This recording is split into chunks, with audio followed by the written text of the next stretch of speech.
Buenas tardes. Lo bueno de que se vaya gente cuando te toca la presentación es que hay menos nerviosismo, menos gente te está viendo. Eso es una buena noticia. Hemos hablado de PROESA. PROESA es un ente desconcentrado de la Presidencia de El Salvador.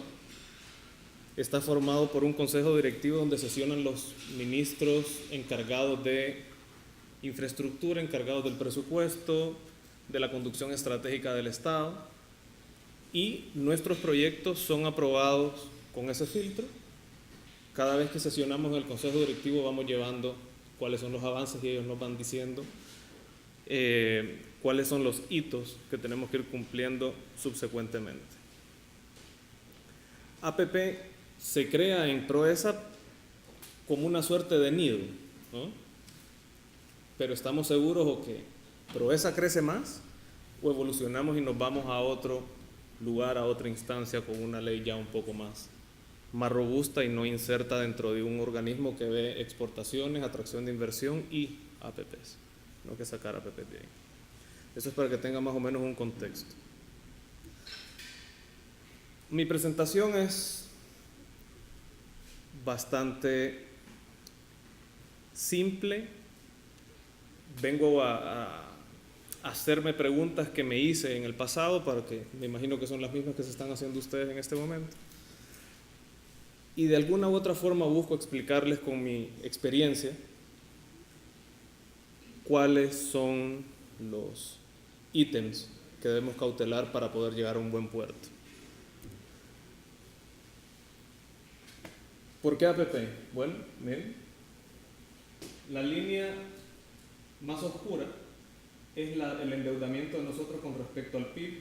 En el 2015 estábamos acá, un poquitito arriba del 60%, cerca del 66% más o menos, y nuestro déficit fiscal está 1.7 más o menos. Con esta disparidad de recursos es muy difícil financiar infraestructura y servicios públicos. No es que APP viene a salvarte en un caballo blanco, nada de eso. O sea, es una herramienta más que puedes hacer uso para poder hacer estímulos reales en la economía sin tocar mucho este tema de contribución y este tema de endeudamiento. Con esta situación, ahora veamos en el caso concreto de carreteras. Si nosotros quisiéramos pasar de una red pavimentada de más o menos el 59%, posiblemente me equivoque aquí, quizás es un poquitito más. Si quisiéramos pasar, este del 2015,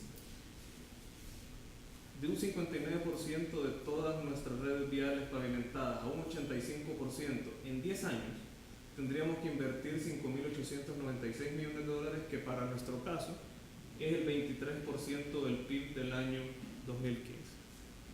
Eso no se puede financiar ahorita. Y eso es CAPEX. Solo estoy hablando de inversión en carreteras, hacerla. No estoy hablando de operarla ni de mantenerla, que es una inversión más compleja, de más tiempo y quizás la más cara. Entonces, frente a eso, como que la pregunta se va respondiendo un poquitito, ¿no? ¿Por qué APP? No hay muchos recursos y hay que hacer que las cosas caminen. Ok, esto es uno de los ejemplos que Medardo trajo. Este era en ese momento el Boulevard Diego de Holguín, así lo dejó la administración de Antonio Saca. Cuando llega la administración de Mauricio Funes, esto es lo que se encuentra. El viceministro Eliudo en ese momento ayuda mucho con todo este tema de la licitación. Así como lo encontramos, teníamos que volverlo a licitar, tuvo que hacerse muchos arreglos de las bases de licitación, pero esto en el fondo es precisamente lo que la población no puede esperar a tener. O sea, la infraestructura más cara es la que no se tiene, pero aún más cara es la que se hace a medias, porque estás pagando créditos y eso no está brindando un servicio. Y el efecto psicológico en la población es complejo. Entonces es mejor hacer las cosas buenas de una vez. Cuando nosotros fuimos a la Asamblea Legislativa a defender APPs, obviamente hubo mucho cuestionamiento complejo, ideológico. Estás entregando los bienes públicos en manos privadas, eso no está bien. Ya, okay. Y empezamos a investigar un poquitito, ¿no? O sea, el primer partido de izquierdas administrando el erario público de El Salvador, cuando ha tenido una historia compleja, socialmente compleja, me puse a investigar y encontré que los amigos vietnamitas también estaban teniendo problemas de infraestructura. Este es el puerto de Cai Lan, en la bahía de Ha Long, en el año 2006. Así llevaba 4 años. No le habían terminado de hacer su reclamo de terreno al mar, no tenía ningún tipo de actividad, aquí no se veía ningún barco. Y en el 2007 toman la decisión de hacer su agencia de APPs con una ley de APP, que no va a la Asamblea Legislativa, por cierto, para aprobaciones. Cosa que pasa en todos los países, al menos del Triángulo Norte. Honduras, Guatemala, El Salvador, todos tenemos constituciones que reflejan una gran desconfianza, porque en aquel momento aquellas concesiones que se hacían de carreteras, de ferrocarriles y de puertos, duraban casi o hasta 99 años, incluso unas duraban más. Entonces en la Asamblea Legislativa Constituyente de 1983 se toma la decisión de poner un gran candado ahí, que es el artículo 120, que te obliga a ir a la Asamblea Legislativa para pedir permiso para poder concesionar bienes de uso público. Ya. Y en el año 2009 vienen los amigos vietnamitas y concesionan su puerto. La concesión se firma en enero del 2009 y la concesión se firma en enero del 2008 y esto es noviembre del 2009.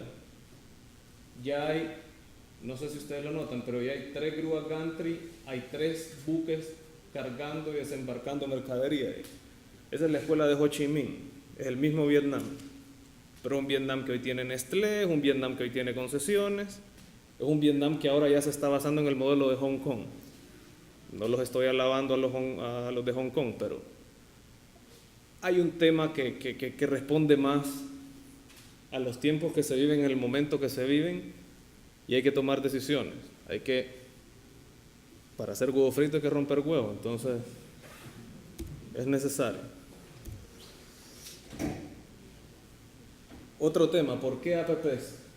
A ver, ¿cuánto cuesta la obra pública tradicional? Aquí me puse un poquitito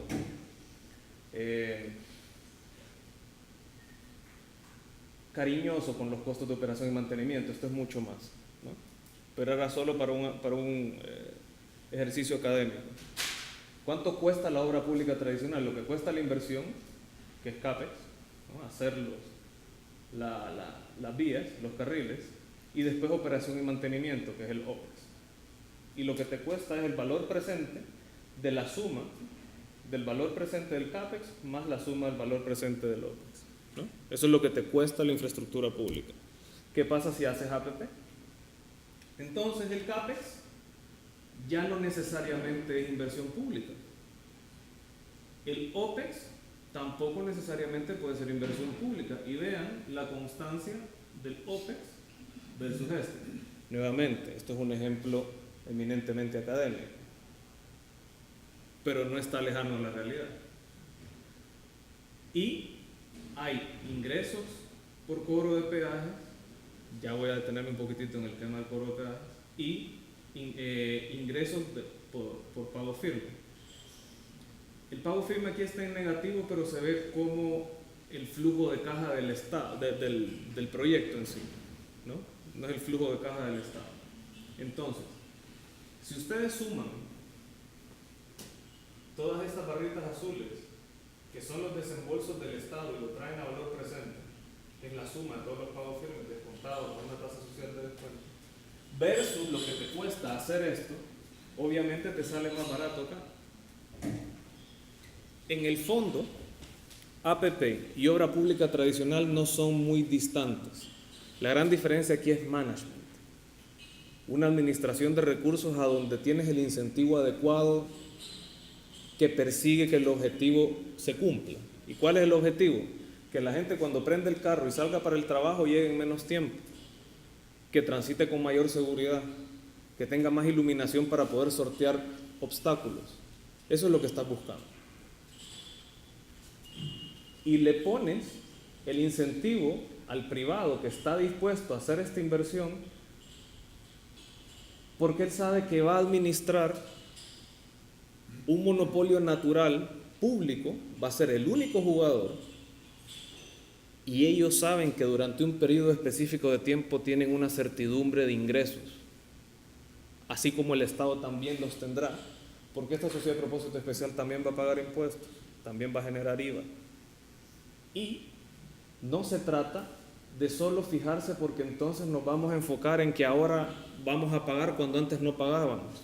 Miren, si es que transitar por una calle mala o por una vía que nos toma más tiempo y distancia en llegar a nuestro punto es más caro que transitar por una que te hace pagar 1/3 de lo que vale tu tiempo, de lo que vale los ajustes que le haces a tu carro, de lo que vale el combustible que te estás ahorrando, porque el Estado va a pagar un poquitito más para que tú sigas pagando una tasa adecuada. Eso es el willingness to pay,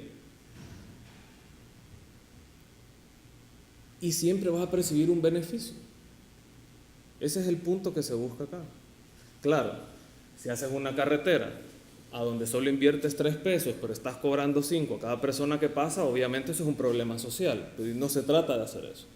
Precisamente por eso hay metodologías de evaluación de proyectos y de simulación de flujos de caja. Flujos de caja hablando, flujos de caja fiscales, desde el punto de vista de Hacienda, o sea, cuánto vale el proyecto para la sociedad, o sea, cuánto vale el proyecto para el desarrollador privado, cuánto va a ser el banco que lo va a financiar, cuánto va a ser el Estado, cuánto va a ser la economía, la sociedad, la fuerza laboral, todo eso se mide.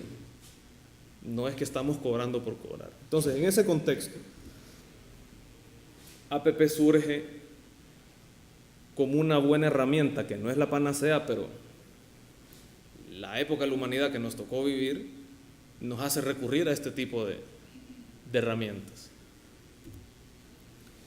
Ahora entramos en cuáles son los elementos claves.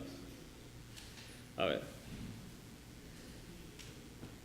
APP es algo que te hace operativizar otro algo más amplio, y ese algo más amplio es cómo está tu planeación. O sea, cuántos kilómetros vas a hacer en los próximos 15 años. O sea, cómo te imaginas que tu país se va a estar insertando a un mercado. ¿Cuál es tu apuesta? ¿Le vas a apostar a producir energía más limpia? ¿Le vas a apostar a producir energía más barata? ¿Le vas a apostar a que la gente cuando transite por tu país lo haga en menos tiempo y a un menor costo para que tu consumidor se beneficie de eso? Para poder estimular más industria en tu país. ¿Qué es lo que estás haciendo? Entonces ahí habla concretamente de un Plan Nacional de Infraestructura, que un montón de países de nuestra región, cuando empiezan a discutir el tema de APP y el tema de infraestructura, es lo que quisieran tener. Pero es muy complejo tenerlo antes de empezar a debutar con proyectos APP. Esto se hace a la demanda, en la medida. ¿Por qué?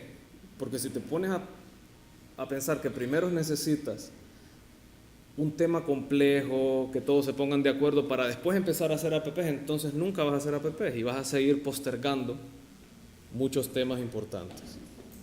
¿Para qué te sirve un Plan Nacional de Infraestructura? Básicamente para 4 cosas.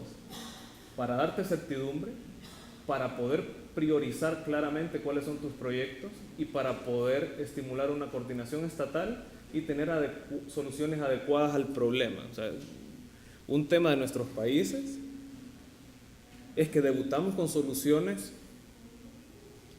pero realmente nos detenemos muy poco a pensar cuánto vale el problema. Tenemos un problema de congestionamiento y el problema cuesta el 5% del PIB. Ya, pero vamos a hacer una carretera que cuesta el 12% del PIB. No estamos haciendo mucho. O estamos pasando el problema 7 kilómetros más adelante, o lo estamos relegando 15 kilómetros para atrás. Eso es lo que hay que conocer. Cuando hablo de certidumbre, hablo de decisiones tomadas más rápido. Es decir, si es necesario tener un proceso de debate, de construcción, pero el punto no es debatir y construir.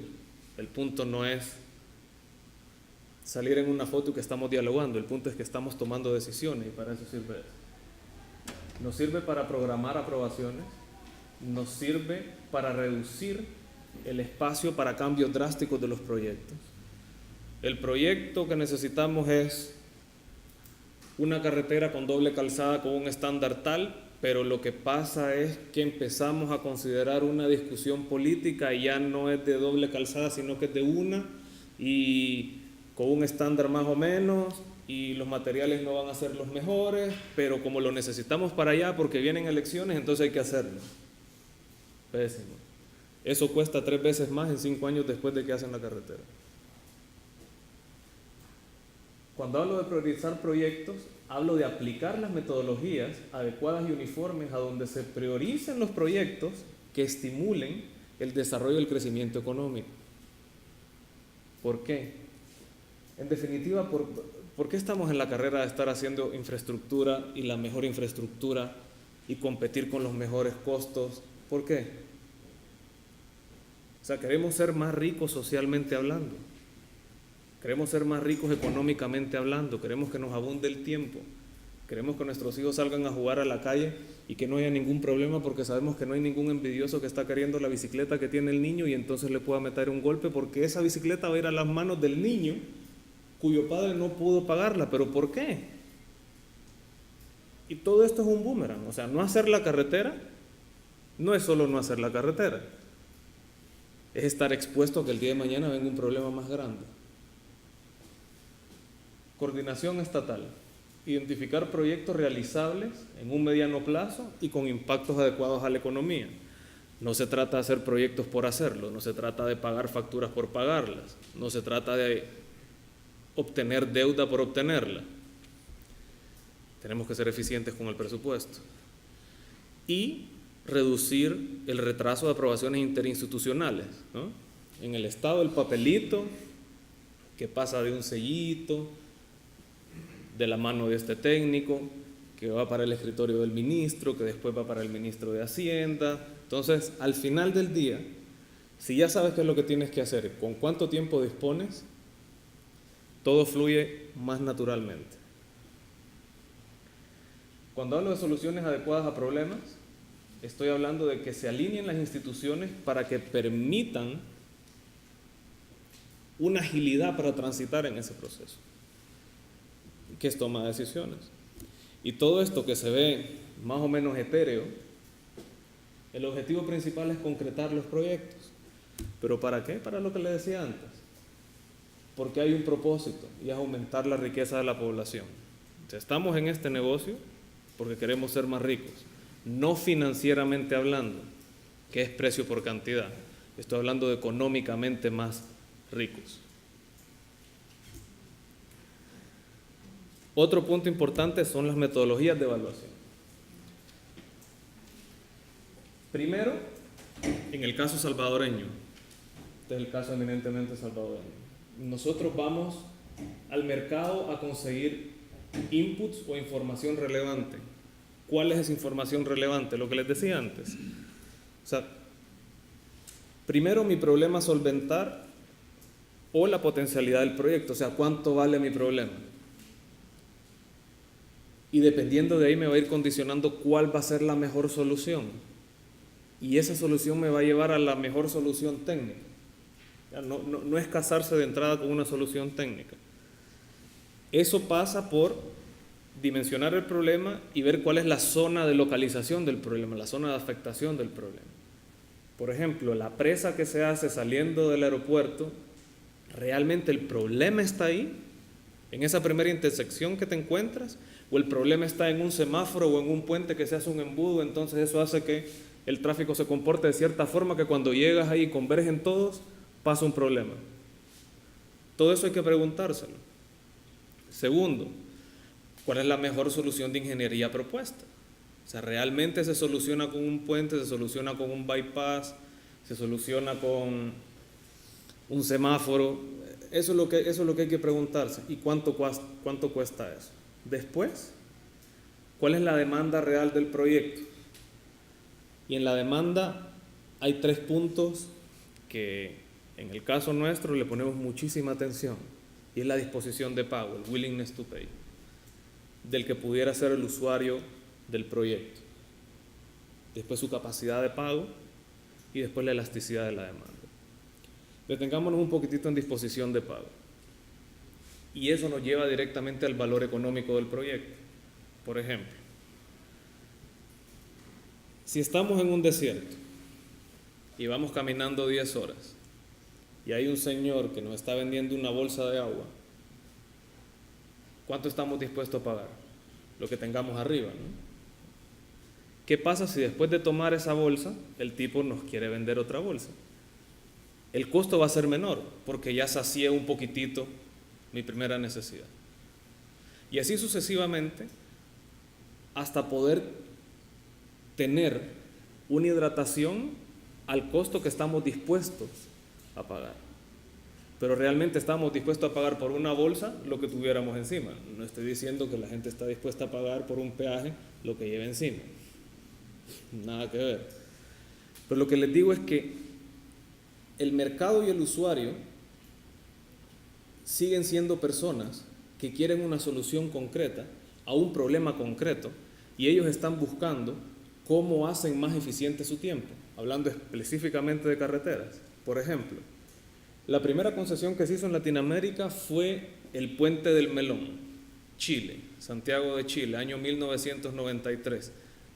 El que fue presidente después, Lagos, era ministro de Obras Públicas y él fue el tipo que empezó a incursionar en el tema APP. Bien. La gente para moverse de una parte de la ciudad a la otra parte tenía que bordear el cerro, el Melón, y eso les tomaba más o menos 45 minutos, transitando por malas calles, el combustible, el tiempo, los arreglos que se tenían que hacer en mantenimiento de los vehículos, etc. Y el ministro Lagos dijo, bueno, ¿por qué no hacemos una perforación y hacemos un túnel y conectamos? Bien, empezaron a evaluarlo, vieron que sí había disposición de pago y lo hacen. Ahora esa masa se mueve en 15 minutos y gastan en valor económico, que es el valor del tiempo, valor financiero de los combustibles y el ahorro que hay en mantenimiento de vehículos,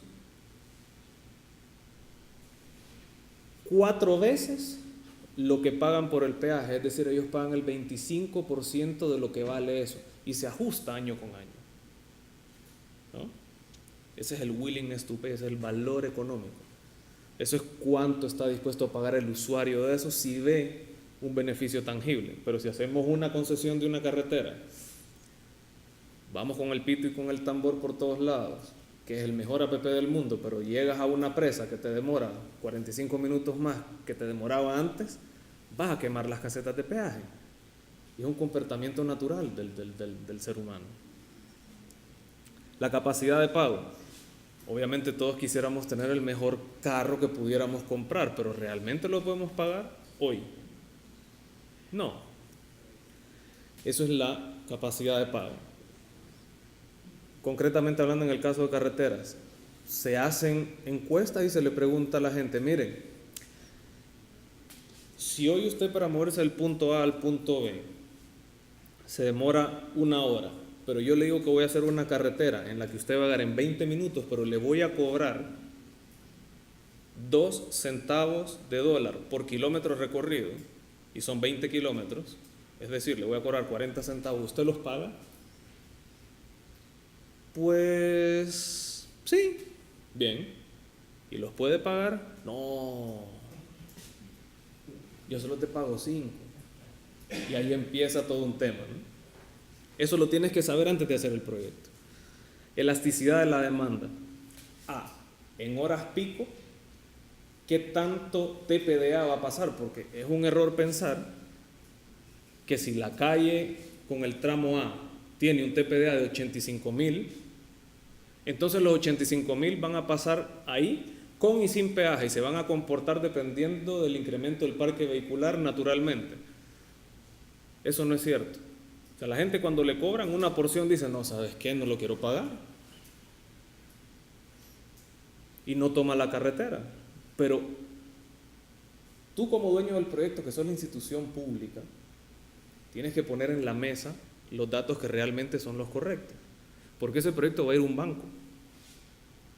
Y cuando el banco empiece a escudriñar cuáles son los números y encuentre que algo no hace match, entonces se te cayó la concesión. Y ahí empiezan los problemas. Porque el privado ya invirtió en hacer su oferta, porque ya creaste expectativa y porque estás quemando un capital político grande. Y todo eso nos condiciona al punto 4, o sea, ¿cuánto cuesta el capital expenditure? ¿Cuánto me cuesta hacer el proyecto? ¿Cuánto me cuesta operar el proyecto?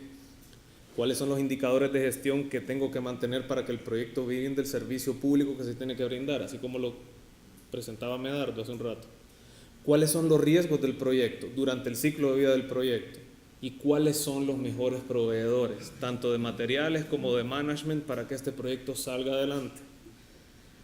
Toda esa información vienes y la metes en tu sistema para digerir. Ese es tu aparato digestivo de esta información. Primero, haces un análisis costo-beneficio. El país con y sin proyecto. ¿Nos hicimos más ricos o más pobres un día después que inauguramos el proyecto? Entonces se simula. Después, este es el proyecto sin dueño. Lo trajo la cigüeña, ahí está en la esquina. El tipo se está gestando, él solo no tiene riesgos. Solo estás viendo externalidades positivas, externalidades negativas, riesgo y versus el costo financiero y económico que te cuesta hacerlo. No tiene owner. Acá pasas a una segunda etapa que es el valor económico por obra pública tradicional, es OPT, y el valor económico por APP. No son iguales. ¿Qué significa eso? El mismo proyecto que ya te demostró que es costo eficiente, bajo el ownership del Estado, ¿qué tanto valor económico te entrega? Más adelante vamos a profundizar un poco en eso. Y después, el mismo proyecto bajo el ownership de una sociedad de propósito especial, estimulada bajo un contrato de APP, ¿cuánto valor económico te genera? Y empiezas a ponderar. Y paralelo a eso, haces el famoso value for money, o valor por dinero de los ingleses. Claro, este es un tema eminentemente transaccional. Muchos países descansan en esto, porque precisamente su enfoque está en la transacción. Partnerships Victoria, una región bastante acaudalada de Australia, Alberta, en Canadá, también una región que es petrolera, se fijan en la transacción porque quieren poner a competir a la obra pública tradicional con el APP. Es decir, hacen entrar en cintura a los contratistas de obra pública tradicional versus el desempeño de aquellos contratistas que hacen APPs. ¿Por qué? Porque ellos tienen otros objetivos, sus incentivos están en otro lado. Nosotros no tenemos esos incentivos. Es decir, hacer descansar nuestras decisiones en este tipo de herramientas nos hace dejar de lado un mundo que sí tiene mucha importancia, porque nosotros no estamos partiendo de que existen los recursos. No están compitiendo las dos opciones. Necesitamos el proyecto y no tenemos los recursos. Necesitamos el proyecto y no sabemos si el mejor management es el Estado. Porque como lo comentaba el viceministro Liu, ¿qué tiene que estar haciendo el Ministerio de Educación construyendo escuelas? Si su servicio es otro. Ese es el tipo de enfoque al que me refiero. Después de que digeriste todo eso por tu aparato, tienes los resultados o outputs. Todo esto te dice ¿Cuál es tu mejor tipo de licitación? ¿Obra pública tradicional o APP? ¿Cuál es el rango de aceptación que deberías de tener de las ofertas? ¿Cuáles son los ítems que tienes que cautelar en las ofertas y en el ciclo de vida del proyecto? ¿Cuál es el valor real del riesgo transferido y el retenido? ¿Cuáles son tus indicadores de gestión o KPIs? ¿Cuál es el impacto económico real del proyecto? ¿Quién paga el proyecto? Esto es clave. ¿Quién paga el proyecto? ¿Y cuál es el mejor proyecto para la economía? Esto es el modelo salvadoreño y esto es lo que estamos implementando. Tuvimos problemas en el pasado porque nos enfrascamos en esto. No, porque los ingleses lo hacen. No, porque los canadienses lo hacen. Sí, pero eso es El Salvador. O sea, te tienes que ubicar un poquitito. ¿Tienes la misma disposición de recursos? ¿Sí o no? No. Si los tuvieras, ¿los recursos valen lo mismo? No. La tasa social de descuento de los ingleses es 3.62%. La tasa social de descuento de El Salvador es inexistente y nosotros decimos que es el 12%. ¿Ven a lo que me refiero? No es un tema transaccional, es un tema de buscar el mejor proyecto. Y a veces el mejor proyecto está por obra pública tradicional. El mundo, desde que empezó a hacer APPs, las APPs ahora representan el 20 o el 22% de toda la infraestructura que se hace a nivel mundial. Y el restante, 80 o 78%, es obra pública tradicional. Aún así, APP no es una panacea.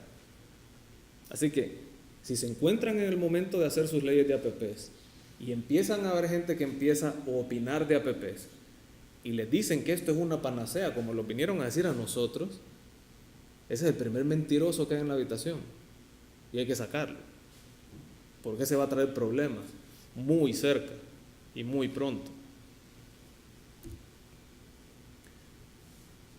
Un tema importante es la asignación de riesgos, y aquí sí me quiero detener un poquitito para hacerlos pensar.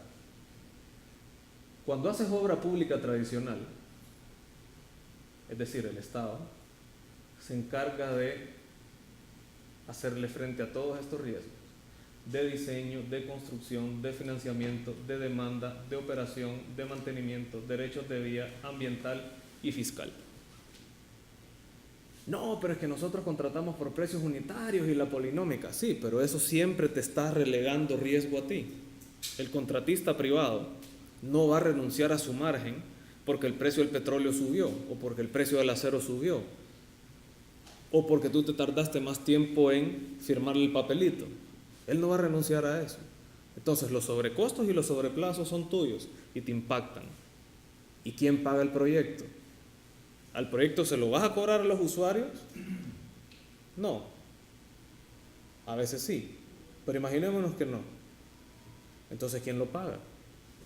Posiblemente el señor que vive lejos de la urbe, que va a la tiendita y compra su churrito, compra su cremita, compra su quesito, te está pagando IVA. Entonces tú estás agarrando parte de eso y estás haciendo carretera para alguien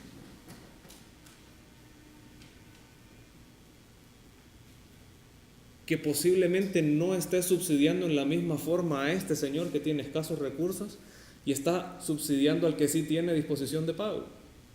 Ese es uno de los grandes temas acá. Entonces, por APP, la sociedad de propósito especial se queda con el riesgo de diseño. ¿Por qué? Porque los pones a competir por eso. Yo necesito del punto A al punto B moverme y hacerlo lo más costo eficiente posible, y sé que indicativamente la mejor opción es este trazo y posiblemente con estos materiales y este diseño. Ya. Pero ¿qué pasa si te ponen sobre la mesa una mejor opción? ¿Te vas a quedar con aquella? No necesariamente.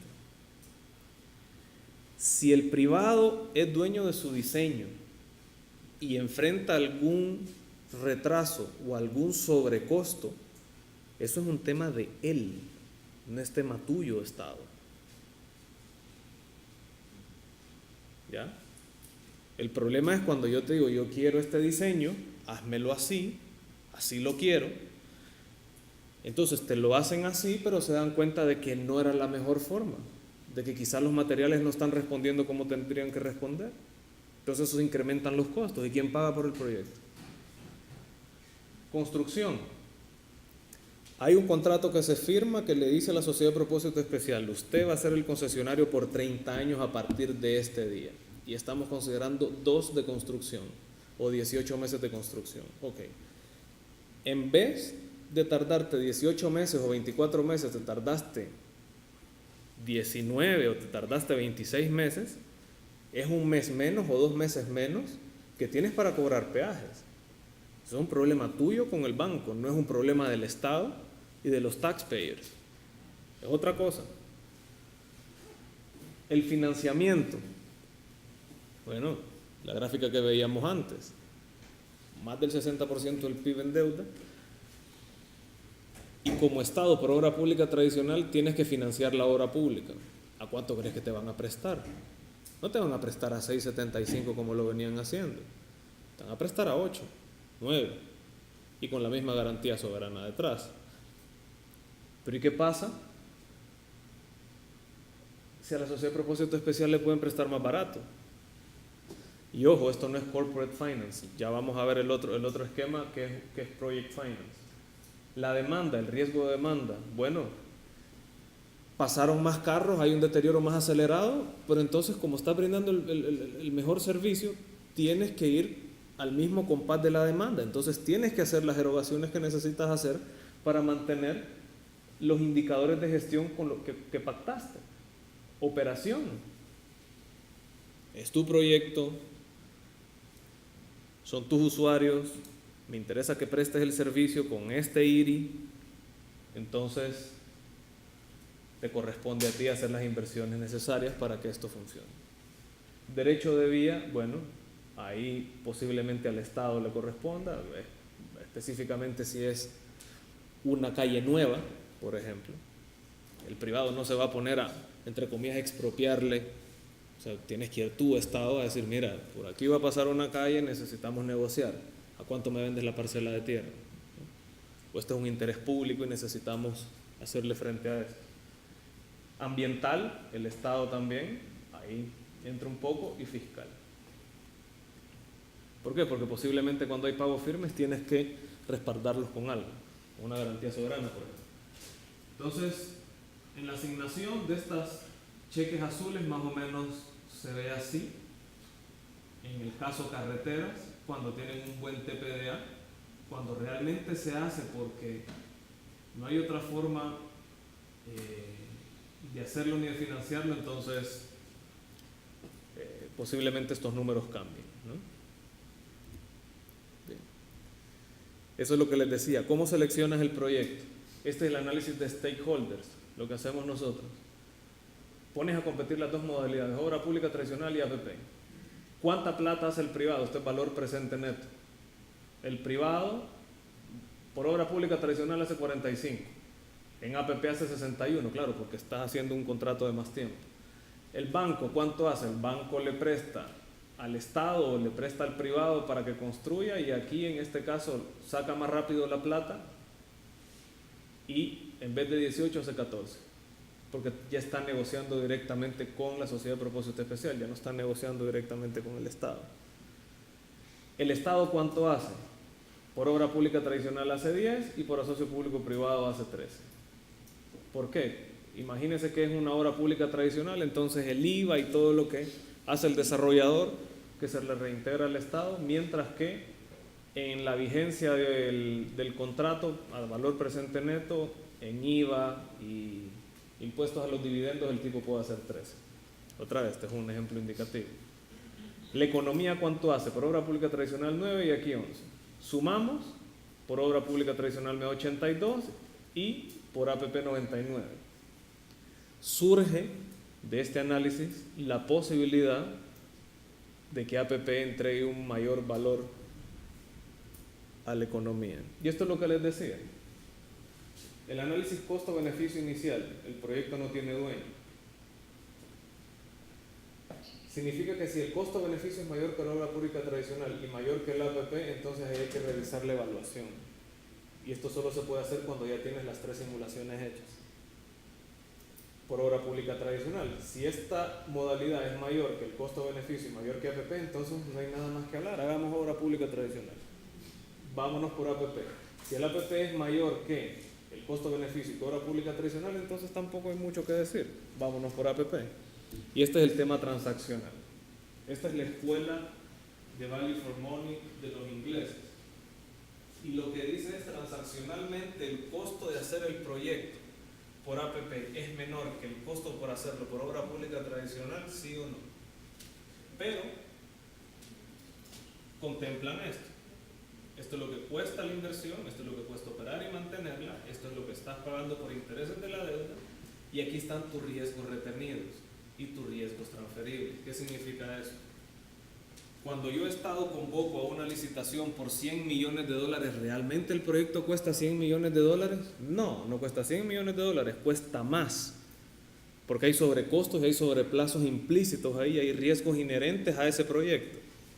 Fomilenio 1 tenía una beta de riesgo de sobrecostos de más o menos 2,72%. Eso significa que la desviación estándar era casi 27%. Es decir, y evaluamos 18 proyectos. El 27% de esos proyectos estaban muy alejados de la media del sobrecosto y el sobreplazo que tenían esos proyectos. Es decir, la probabilidad de que tu proyecto tenga un sobrecosto o un sobreplazo es el 100%, que va a suceder, no que el 100% del costo, pero va a suceder. Entonces, eso lo tienes que tener en cuenta. Y esos son tus riesgos transferibles cuando se los pasas al privado mediante un contrato de APP. Y tus riesgos retenidos pueden ser los derechos de vía, o sea, son riesgos que no te puedes quitar. Si te fueras por APP, el mismo proyecto, entonces tienes que incurrir en costos de administrar el contrato, los riesgos retenidos te los quedas, haces pagos firmes. Si es que la tarifa no es suficiente para poder pagar las inversiones y el margen que está dispuesto a ganar el privado, y la diferencia de ambos valores traídos a valor presente neto es tu valor por dinero. Por eso es que nosotros hacemos una combinación de los dos, porque esto no te explica esto y viceversa. Hacer este análisis no te dice a la hora de las ofertas cuál es la mejor transacción que puedes tener. Ciclo de vida del proceso, este es otro elemento clave. La línea azul es la influencia en los costos del proyecto. Es decir, mientras más cerca del punto cero, más influencia tengo en lo que el proyecto va a hacer. Pero a medida que camina el tiempo, esa influencia se pierde porque el proceso va avanzando. Entonces, o yo hago un buen diagnóstico del problema, lo que les decía antes, y sé cuál realmente es la mejor solución aquí, o me embarco a hacer algo que no realmente es lo mejor y voy perdiendo influencia en sus costos. Y aquí son los egresos del proceso. Esto es para la administración pública. ¿Cuánto te cuesta la prefactibilidad, la factibilidad? Empiezas a hacer evaluación, elaboras bases y contratos, empieza el diálogo competitivo que tienes que pagar banca de inversión potente, la misma potencia que tiene el inversionista privado. Es decir, bueno, aquí Roberto empezó una licitación y yo estoy seguro que el día de mañana, cuando él se siente con sus ofertantes, él tiene que tener detrás una buena banca de inversión del mismo calibre que los que va a tener enfrente. Ya no vas a ir débil. Entonces eso cuesta plata, bastante. Y después ya viene la aprobación, en nuestro caso, la Asamblea Legislativa y la adjudicación del contrato. Por lo general, un proceso de APP anda durando entre 18 meses a 24 meses. Eso si tienes medianamente toda la información que necesitas. ¿Cómo se financian estos proyectos? Y aquí es importante porque el que se meta a hacer APP, este es el pan de cada día. A ver, hay un contrato de APP. Y ese contrato de APP es entre una institución contratante, respaldado por el Ministerio de Hacienda, licitado por un estructurador, en el caso de Guatemala nadie, en el caso de El Salvador Proesa, en el caso de Honduras Coalianza, y este contrato de APP es entre la sociedad de propósito especial que se forma, que nace y muere con el contrato, ojo, esto es importante, porque el único mandato, el único objetivo de esta sociedad de propósito especial es explotar el contrato, es decir, Collazo S.A.D.C.B. ganó la licitación de la carretera que está haciendo a nadie, pero el día de mañana Collazo S.A.D.C.B. tiene la posibilidad de hacer ferreterías, entonces está cruzando los riesgos de la concesión que tiene con el Estado y de su ejercicio privado de hacer ferreterías. Eso no existe en APP. Es decir, esta sociedad de propósito especial se crea precisamente para aislar en este vehículo jurídico el riesgo que tienen de sus corporaciones. Es decir, H. Solís, ¿no?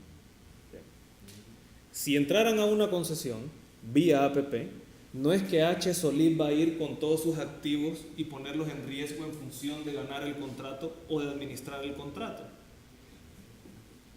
Ustedes se van a unir con otro contratista que tenga sinergias con ustedes, van a ir a un banco y el banco les va a prestar sobre el contrato de APP, sobre el proyecto, no les va a prestar sobre cuántas parcelas de tierra tienen, sobre cuántas plantas asfálticas tienen. No es de eso. Se hace porque si el contrato fracasa, es decir, el contratista fracasa, tanto financistas o garantes como Estado sean capaces de sustituir las acciones y que la sociedad de propósito especial siga operando y que haya un acuerdo entre el financista y los promotores, los que ponen equity, pero el contrato, el proyecto no se cae. Aíslas del riesgo, ¿no? Puede ser el caso, por ejemplo, ICA. ICA estaba metida en varias concesiones. Tuvo un tema ahí con otra empresa de Europa y empezó a vender acciones que tenía en las concesiones de México. Pero los proyectos seguían andando. No es que ICA por alguna razón empezó a entrar en default, entonces ya el proyecto quedó tirado, porque eso es lo peor que puede suceder. Entonces, la sociedad de propósito especial, como les he ido adelantando, brinda un servicio a los usuarios y los usuarios le pagan por el servicio. Ojo, esto es algo sumamente importante. Cuando el Estado cobra un peaje, el Estado, a través de cualquier ministerio, de cualquier autónoma, lo que dice toda la literatura es que se ve como un impuesto. Pero cuando el peaje lo cobra un privado y hay claramente un beneficio por el servicio, estamos hablando de un precio a cambio de un servicio. Entonces, si pagas por un servicio, hay una naturaleza diferente a un impuesto, entre comillas impuesto. Entonces eso es algo que hay que rescatar.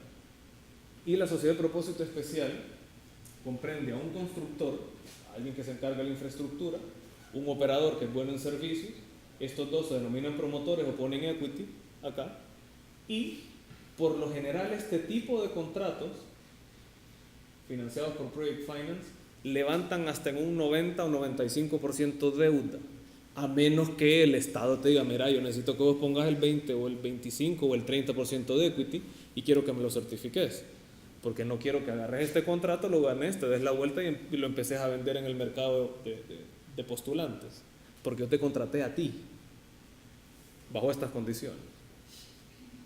Y tienes financistas que ponen la deuda, aquí puede ser banca de inversión privada o puede ser multilaterales.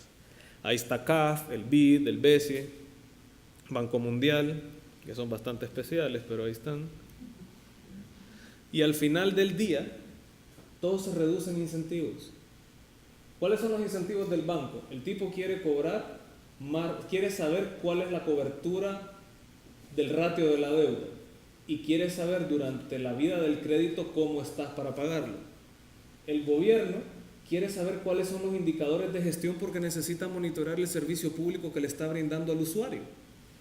Y la sociedad de propósito especial se enfoca en su flujo de caja. ¿Cuánto vale día a día mi flujo de caja? ¿Cuánto vale el negocio que acabo de hacer? Y los usuarios, como están pagando, se enfocan en que les brinden un buen servicio. Todo esto forma parte del equilibrio del contrato.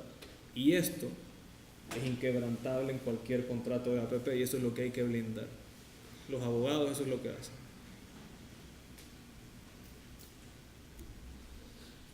Ahora hablemos de lecciones aprendidas. Son 4 y esta es la última filming.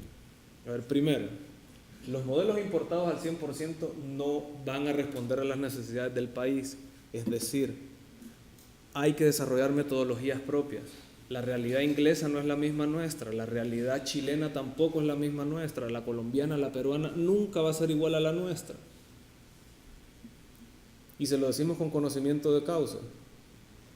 Nosotros anduvimos por ahí promocionando este tema de APP basándonos en el modelo peruano y era un modelo que era un cascarón si lo comparamos con lo que a nosotros nos interesaba en ese momento.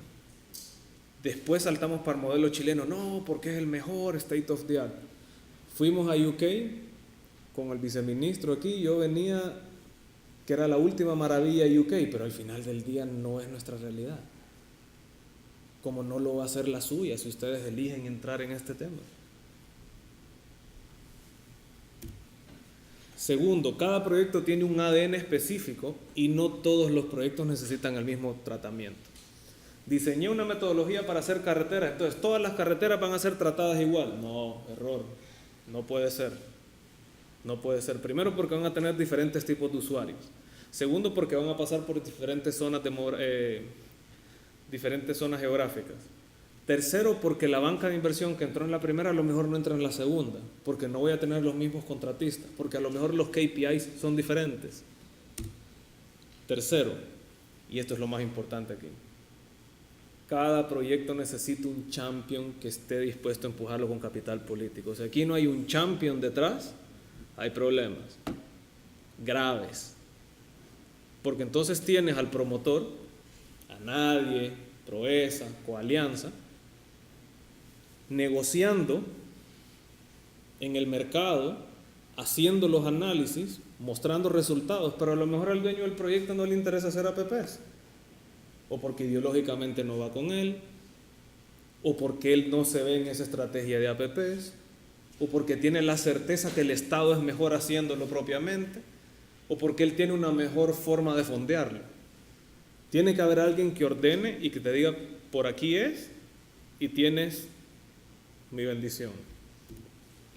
Y cuarto, y esta nos tomó bastante trabajo aprenderla, pero la aprendimos. Y es que cuando empiezas a hacer APPs, o cuando le dices al entorno que vas a empezar a hacer APPs, no se imaginan cuánta gente llega que te dice, no, yo soy el cónsul de la Legión Latinoamericana de APPs y yo hice 50 APPs. No, ¿y a dónde los hiciste? No, los hice en Burkina Faso, los hice en Nigeria, los hice en Guyana Francesa, los hice en Nassau, los hice en Surinam. Ya, ok, perfecto, vas a ser mi asesor. Y lo que el tipo te pone sobre la mesa es algo que ni siquiera la banca de inversión, que menos tiene que ver con APPs, te lo puede financiar. Entonces quedas expuesto de la peor forma posible y tu champion se retracta y te deja solo. Y eso es un problema muy grande. Eso significa que si hay muchos que conocen, hay pocos que saben realmente cómo se hacen las cosas. Y esos pocos son los que tienen que identificar. A veces están en las multilaterales, a veces están en boutiques de APPs, a veces están trabajando todavía en el ámbito público, o a veces son banqueros que están ahí, tienen la venia de hacer infraestructura pública, pero están allá porque les pagan mejor. Eso lo tienen que identificar. Y si van a entrar en esto, creo que el punto 4 posiblemente es más importante que los otros 3. Y eso es.